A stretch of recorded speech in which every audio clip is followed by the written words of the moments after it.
मैं संतोष कुमार सिद्धार्थ और इस वीडियो के द्वारा मैं आप लोगों को ए pinch of snuff short story का 1 बाय 1 ऑब्जेक्टिव बताने वाला हूँ। सारे VBA ऑब्जेक्टिव को हम लोग यहाँ पे डील करेंगे। हर ऑब्जेक्टिव स्क्रीन पर आते ही सबसे पहले आप उसे पढ़ेंगे और उसका जवाब मन में रखेंगे, और जैसे ही मैं उसका सही जवाब आपको बताऊंगा आप उसका सही गलत का फैसला मन में ही कीजिएगा और देखिएगा कि टोटल क्वेश्चन में आप कितना सही कर पाते हैं, और कमेंट में ज़रूर लिखिए कि आपका 27 क्वेश्चन में कितना सही हुआ। तो आइए आगे बढ़ते हैं। फर्स्ट क्वेश्चन, पहला सवाल, मनोहर मालगोनकर लाइफ स्पैन। मनोहर मालगोनकर का जीवन काल 1914 से 2010 तक, 1913 से 2010 तक, 1945 से 1995 तक, 1912 से 2021 तक।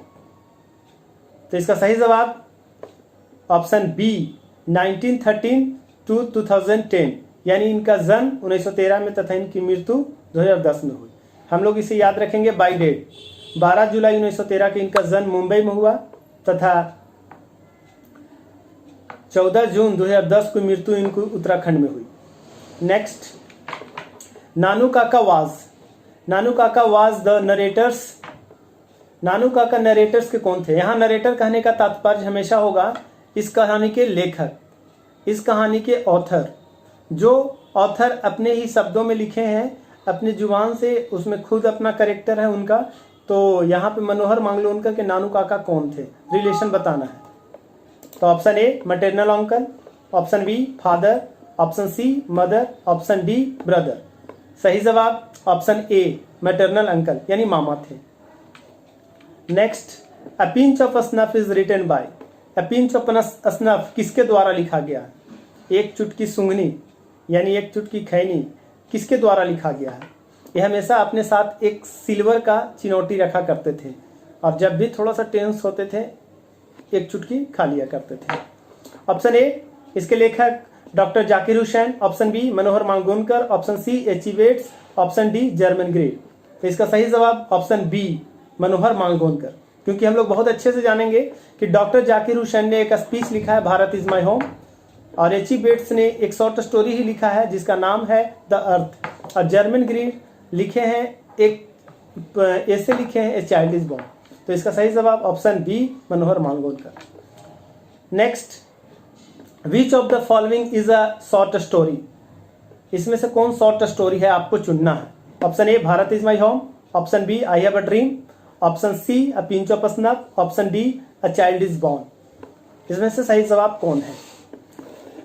सही जवाब option C a pinch of snuff, क्योंकि हम लोग जानते हैं भारत इज माई होम एक स्पीच है, आई हैव अ ड्रीम भी एक स्पीच है, ए पिंच ऑफ स्नफ एक शॉर्ट स्टोरी है, ए चाइल्ड इज बॉर्न एक ऐसे।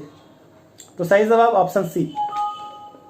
नेक्स्ट, मनोहर मालगोनकर मनोहर मालगोनकर क्या थे? तो option A dramatist, option B journalist, option C novelist and short story writer, option D poet. तो सही जवाब option C novelist and short story writer. यह एक नॉवलिस्ट और शॉर्ट स्टोरी राइटर थे। Next, dash was coming to visit the narrator's family, यानी लेखक के घर में कौन विजिट करने आ रहा था?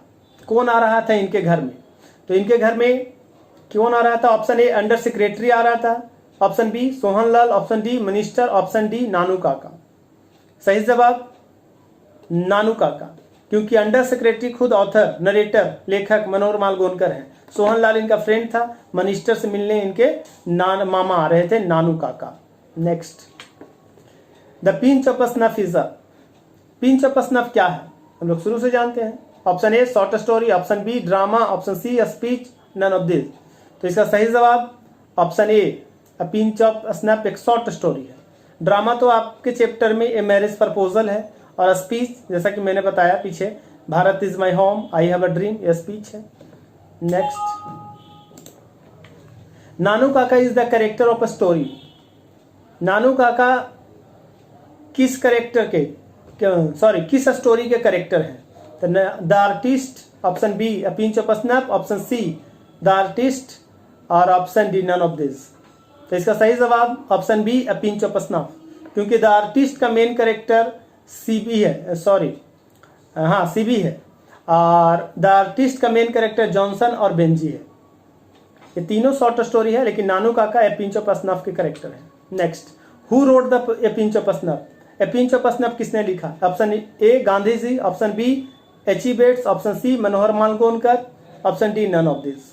तो इसका सही जवाब ऑप्शन सी मनोहर मालगोनकर, क्योंकि हम लोग जानते हैं गांधी जी इंडिया सिविलाइजेशन और कल्चर लिखे हैं, H E. Bates the artist, H E. Bates जो लिखे हैं द अर्थ लिखे हैं, और Manohar Malgonkar a pinch of snuff लिखे हैं। Next, Ratiram was the son of, Ratiram किसका बेटा था?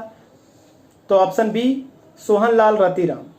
इस तरह के हमने दिया है, सब आपके पुस्तक में नहीं है। सही जवाब सोहनलाल रतिराम।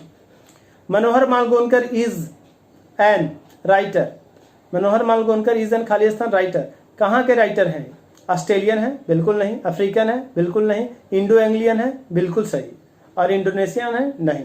तो सही जवाब Indo Anglian. Next, the narrator of a pinch of snuff was, narrator यानी इस कहानी के कहने वाले कौन, क्या है, इस स्टोरी में उनका क्या पोस्ट है बताना है। तो ऑप्शन ए डिप्टी सेक्रेटरी है, option B under secretary on probation है, option C secretary on contractor है, और option D director of deputation है। तो इसका सही जवाब B under secretary on probation है। Next, what new role did Nanu Kaka give the under secretary to play? कौन सा नया रोल दिया था नानू काका ने इन्हें? तो पहला पर्सनल सेक्रेटरी का, दूसरा ड्राइवर, सी बॉस का, और तीसरा लाइवराइड चौफर। तो किसका रोल दिया था? तो ऑप्शन डी लाइवराइड चौफर का दिया था। D. Next 14। Next question, minister don't see people, minister don't see people for, minister लोगों से नहीं मिलते थे, कितनों दिनों नहीं मिलते थे? सप्ताहों नहीं मिलते थे, महीनों नहीं मिलते थे, या सप्ताहों महीना नहीं मिलते थे, या सब सही? ऐसे आपको लगेगा कि इसका जवाब डी होना चाहिए, लेकिन जब ए और बी दोनों का सी में दिया गया तो करेक्ट आंसर सी होगा कि सप्ताहों महीना नहीं मिलते थे मिनिस्टर किसी से भी बिना अपॉइंटमेंट के। Next, mother was very loyal to, mother किसके प्रति काफी वफादार होती है? इस चैप्टर के अनुसार ही नहीं, रियलिटी में भी मदर किसके प्रति वफादार होती है? तो ऑप्शन ए अंडर सेक्रेटरी, बिल्कुल नहीं। Option B Nanu Kaka, option C her side of family, option D minister. तो सही जवाब C her side of family. हर माँ अपने परिवार के प्रति वफादार होती है। The narrator's may have something of a complex about, narrator यानी लेखक को क्या पेचीदा लगता था? तो लेखक को अंडर सेक्रेटरी पेचीदा लगता था, नानू काका पेचीदा लगते थे, या हर साइड ऑफ फैमिली उनके परिवार पेचीदा लगते थे, या मिनिस्टर्स पेचीदा लगते थे? तो इस कहानी के अनुसार नरेटर को, वक्ता को मंत्रियों से मिलना, उनके साथ मीटिंग फिक्स करना, उनके साथ रहना उनको पेचीदा लगता था, और उसी कार्य के लिए वो आ रहे थे। तो इसका सही जवाब ऑप्शन डी कि मनोहर मालगोनकर को मंत्रियों से मिलना, मंत्रियां पेचीदा लगते थे। यहाँ ऑप्शन में सी द मिनिस्टर भी रहता तो हम यही मारते हैं ऑप्शन, और खाली मिनिस्टर भी तब भी यही मारेंगे। Next, a pinch of snuff, next a pinch of snuff is a ... story. तो शॉर्ट स्टोरी हम लोग जानते हैं, बहुत इजी सवाल है। Mother was waiting for the guest at the, उनकी माँ कहाँ इंतजार कर रही थी उनके अपने भाई का, ऑथर के मामा का? तो बरामदा में, कॉरिडोर में, डोर स्टेप में, रूम में। तो ऑप्शन सी डोर स्टेप, दरवाजे पर। नेक्स्ट, नानू काका came out of minister's office mumbling colourful dash swear words, कहते हैं कि जब वे गए थे मंत्री से मिलने तो मिनिस्टर के ऑफिस से क्या बड़बड़ाते निकले थे? तो मराठी में वो गालियां देने लगते हैं। इस स्टोरी में हम लोग पढ़े थे कि जब वो टेंस्ड होते हैं, बहुत ज़्यादा चिंता में होते हैं तो खैनी खाते हैं, और उससे भी ज़्यादा टेंस्ड होते हैं तो मराठी भाषा में गाली देना शुरू करते हैं। तो यहाँ पे लिखेंगे मराठी स्वेड वर्ड्स, मतलब मराठी में गाली देना शुरू कर देते हैं, बड़बड़ाते हुए मराठी में वहाँ से निकलते हैं। Next, what was the name of the king of Ninnaur, Ninnaur के राजा का क्या नाम था? Option A Arjunam, option B Sutkata, option C Devdan और सूर्योधन। तो इसका सही जवाब सुटकाटा। सुकाटा निन्नौर के राजा का नाम था, इस किताब में मेंशन किया हुआ। Next, mother did lot of dash over Nanu Kaka. Tumult, option B fuss, option C uproar, option D none of this. तो ऑप्शन बी फुश।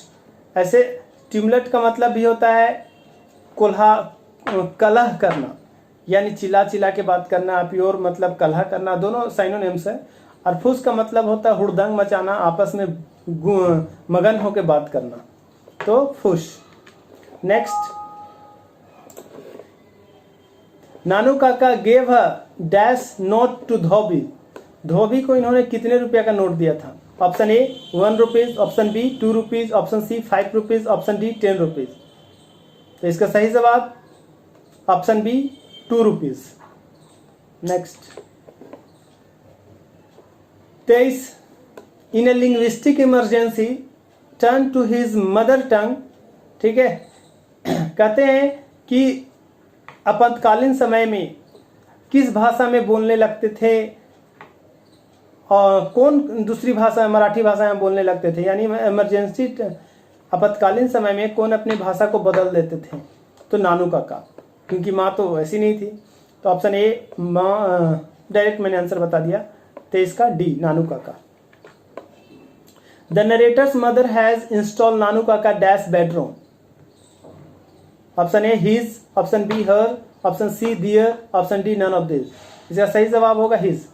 हर जब नानू काका कोई फीमेल होते, दियर जब इसमें और भी लोग उस बरामदा में होता जिसमें नानू काका का बेड इंस्टॉल किया गया था, लगाया गया था, वहाँ पे वो रूम मनोहर मालगोनकर को था, तो आप सही प्रयोग कर सकते हैं his bedroom, option A. Next, Nanu Kaka was coming to Delhi to. ठीक है, नानू काका दिल्ली क्यों आ रहे थे? ऑप्शन ए सी मिनिस्टर से मिलने, option B C narrator's mother, ठीक है, लेखक की माँ से मिलने, बी सी नरेटर्स ऑथर से मिलने, ऑप्शन डी सी सेक्रेटरी से मिलने। तो इसका सही जवाब सी मिनिस्टर, वह मंत्री से मिलने आए थे। Next, Ratiram was the son of. Ratiram किसका बेटा था? Option A minister, option B Sohanlal Ratiram, option C Ninnaur kings, option D none of this. तो Ratiram was the son of Sohanlal Ratiram. ये सवाल शायद मैंने दूसरी बार दिया, आप ध्यान दीजिएगा। तो Ratiram was the son of Sohanlal Ratiram. The under secretary had to put a चारपाई for himself in the back बरामदा because। पिछले क्वेश्चन से इंटरलिंक है, इन्होंने अपना बेड बरामदे के पीछे क्यों लगा लिया था? तो option A kitchen has pedal on the floor, क्योंकि बिल्ली ने फ्लोर पर उड़दम मचा दिया था, गंदगी फैला दिया था, नहीं। Option B minister occupied the room, क्योंकि वो मिनिस्टर का था। काका ऑक्यूपाइड द रूम, क्योंकि वो काका का था। मदर थ्रू हिम इन बरामदा। ठीक है, तो वहां पे नजर नहीं आ रहा था, इसलिए वीडियो को थोड़ा हटा के देखना पड़ा हमको, कैमरा को। तो इसका सही जवाब काका ऑक्यूपाइड द रूम, क्योंकि काका का रूम था, काका के लिए वहां पे इंस्टॉल कर दिया गया था, बेड बिस्तर लगा दिया गया था, इसलिए अपने से मदर ने इनकी माँ ने नानू काका के लिए वहां बेड लगा दिया था, इसलिए ये अपना चरपाई लेके बरामदा के पीछे सो गए थे, अपना चरपाई बरामदा के पीछे लगा लिए थे। इस तरह से सारा ऑब्जेक्टिव मैंने क्लियर किया। 1 बाय 1 आप इस सारे ऑब्जेक्टिव को जो आपने लिखा था वीडियो को देखने के दौरान, उसमें आपने कितना सही लिखा है, कितना आपका सही हुआ, नीचे कमेंट में जरूर लिखें।